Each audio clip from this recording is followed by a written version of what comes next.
Well, this is the first lecture of the series that I've started. And first, before we start with the series, let me tell you what the series of lecture is going to be about.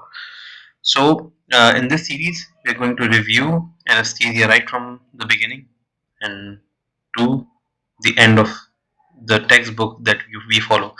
Most of us we follow this book that we call Morgan and Michael's.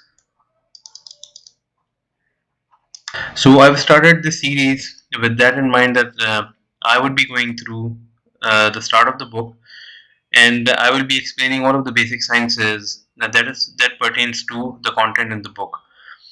So with that in mind, I'm going to begin the series. This lecture, this is going to coincide with the second chapter of this textbook, Morgan and Michael's. Now, the second chapter, which is Operation Room Safety or the operating room environment in general. Now, this begins with the age-old adage of the captain of the ship. In olden days, the captain of the ship was in charge of everything that the ship had to go through, everything that is on the ship. Even in some instances, a captain could even conduct marriages, and those were legal marriages. Those were certified in most of the places. And so the captain was responsible for everything, and this probably was the reason why most of the captains they went down with the ship. As this is the picture of EJ Smith. He was the captain of the famous or rather infamous ship. He also decided to go down with the ship, right? So the doctrine of uh, the captain of the ship.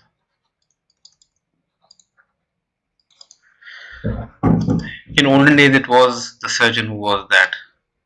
But this has changed now because it had legal implications as well. Because if something happened in operation room, who was responsible for that? Was it surgeon? Was it anesthetist, or some other assistant who was administering anesthesia? Because at the start of anesthesiology, uh, assistants or nurses or fellow surgeons they used to give anesthesia.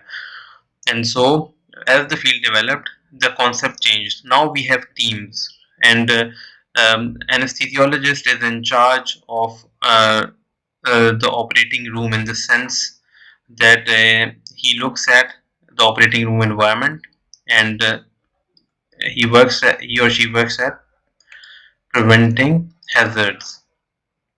Those hazards could be of, for example, fires. They could be electrical or any other, right? They are also actively involved in designing the operating room layout, and they are also responsible in maintaining the proper ventilation, humidity, and temperature of the OR. So this age old adage of captain of the ship is now gone, right? And how do we do that? How is anesthesiologist is going to do that? It's going to prevent these hazards and going to ensure that the operating room environment is safe. And anesthesiologist does that by uh, propagating or ensuring that the culture of safety prevails, right? But what is the culture of safety?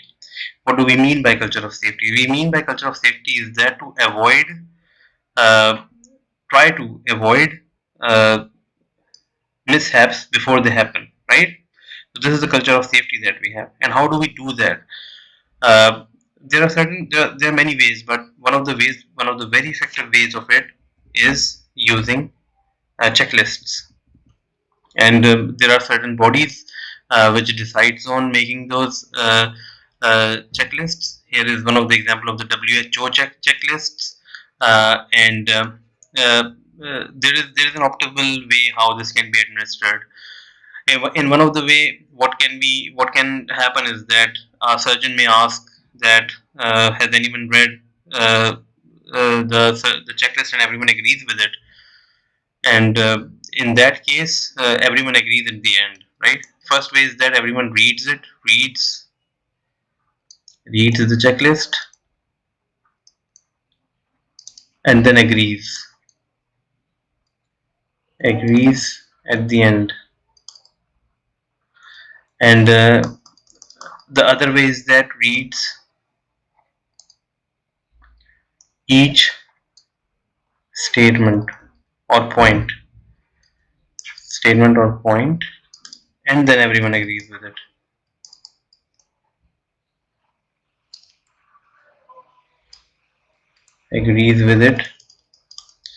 One of them is most optimal way? This is the one that is where a surgeon would read that, does everyone agree that this is patient X, and everyone agrees, right? And does everyone agree that the site of surgery is this, and then everyone agrees, and so on. Ideally, it should take about 90 seconds to complete the checklist, and most people argue that it takes a lot of time, but if we consider the culture of safety in mind, we can see that it saves us a lot of trouble at the end.